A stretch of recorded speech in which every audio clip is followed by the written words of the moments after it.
இன்னைக்கு நம்ம ரொம்பவே டேஸ்டியான சீஸி வீட் பிரெட் எப்படி செய்யறதுன்னு பார்க்கலாம் வாங்க. Hello friends, welcome to Vicky's kitchen.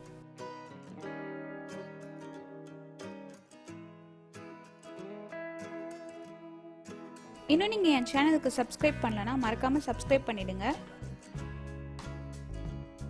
பக்கத்தில் இருக்க பெல் ஐக்கானை கிளிக் பண்ண மறந்துடாதீங்க. ஃபர்ஸ்ட் நம்ம ஈஸ்ட் ரெடி பண்ணிடலாம். 1/4 கப் தண்ணி,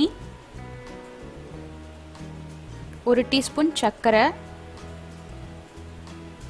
இது நல்லா கலந்துக்கோங்க. தண்ணி மிதமான சூடில் இருக்கணும், ரொம்ப சூடாக இருக்கக்கூடாது. Active try east 1 table spoon சேர்த்துக்கலாம். நீங்கள் பவுடர் ஃபார்மில் இருந்தாலும் 1 டேபிள் ஸ்பூன் அளவுக்கே சேர்த்துக்கோங்க. இது பொறுமையாக மிக்ஸ் பண்ணி விட்டுக்கோங்க. மூடி வச்சுருங்க. 15 மினிட்ஸ்க்கு அப்படியே இருக்கட்டும். இப்போ 15 மினிட்ஸ் ஆயிடுச்சு. பாருங்கள், இது போல் நல்லா பொங்கி வரணும். அப்போ தான் ஈஸ்ட் நல்லா இருக்குன்னு அர்த்தம். இது இருக்கட்டும். மாவு பிசையும் போது எடுத்துக்கலாம். 3/4 கப்பு கோதுமை மாவு, 1 டீஸ்பூன் உப்பு, இதை நல்லா கலந்து விட்டுக்கோங்க. இப்போ இதில் நம்ம எடுத்து வச்சிருக்க ஈஸ்ட்டை சேர்த்துக்கலாம். ஈஸ்ட் சேர்த்ததுக்கப்புறம் இது போல் நல்லா பிசைஞ்சு விட்டுக்கோங்க.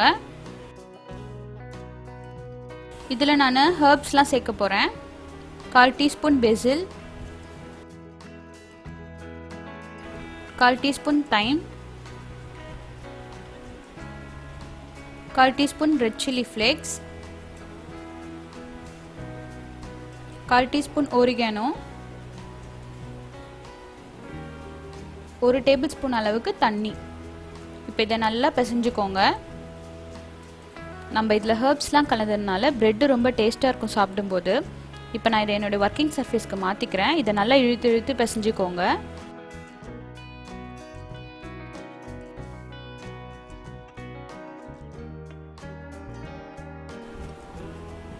இப்போ இதை ஒரு பவுலில் வச்சுடுங்க.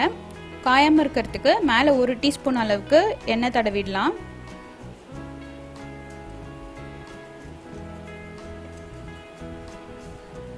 இதை கவர் பண்ணி வச்சுடுங்க. 2 ஹவர்ஸ்க்கு அப்படியே இருக்கட்டும். இப்போ நம்ம பிரெட் உள்ள தடவுறதுக்கான ஸ்டஃபிங் ரெடி பண்ணிடலாம். 2 டேபிள் ஸ்பூன் அளவுக்கு பட்டர், 1 டேபிள் ஸ்பூன் மல்லி இலை,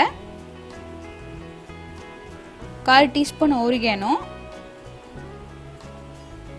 1/4 டீஸ்பூன் ரெட் சில்லி ஃப்ளேக்ஸ், இது எல்லாத்தையும் சேர்த்து நல்லா மிக்ஸ் பண்ணிக்கோங்க. இது ஒரு நல்ல ஃப்ளேவர் கொடுக்கும். அவ்வளோதான்.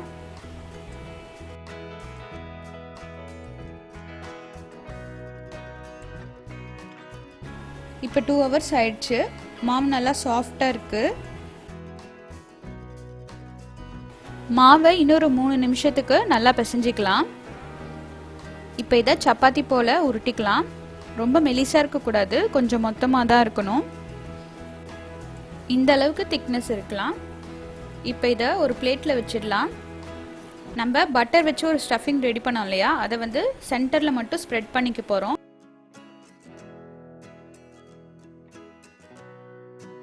இது போல் சென்டரில் மட்டும் அப்ளை பண்ணிக்கோங்க. சைட்லாம் வராமல் பார்த்துக்கோங்க.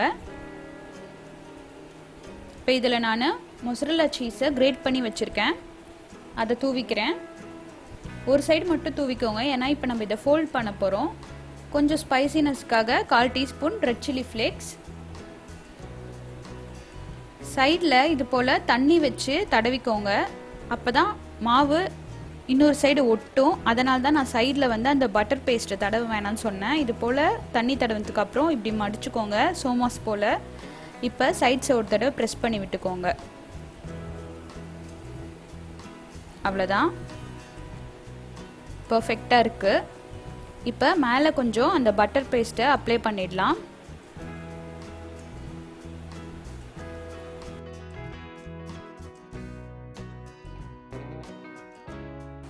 இது போல் ஜென்டிலாக ஸ்லைஸ் பண்ணிக்கோங்க. டீப்பாக கட் பண்ணிடாதீங்க, ஜஸ்ட்டு மேலே மட்டும்தான் கட் ஆகணும்.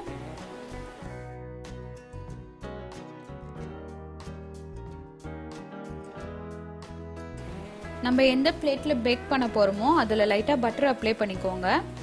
அதில் நம்ம ரெடி பண்ணி வச்சுருக்க வீட் பிரெட் எடுத்து வச்சிடலாம். எனக்கு வந்து எக்ஸஸாக இருக்குது, அதனால் நான் சைட்ஸை கட் பண்ணிக்கிறேன். நீங்கள் ரோல் பண்ணும்போதே உங்கள் பிளேட் சைஸ்க்கு ஏற்ற போல் ரோல் பண்ணிக்கோங்க.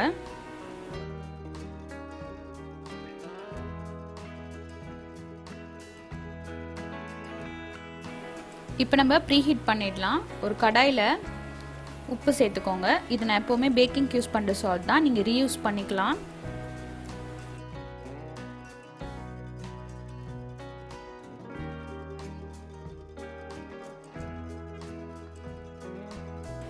ஒரு வயர் ஸ்டாண்ட் வச்சுக்கோங்க, கவர் பண்ணி வச்சுடுங்க.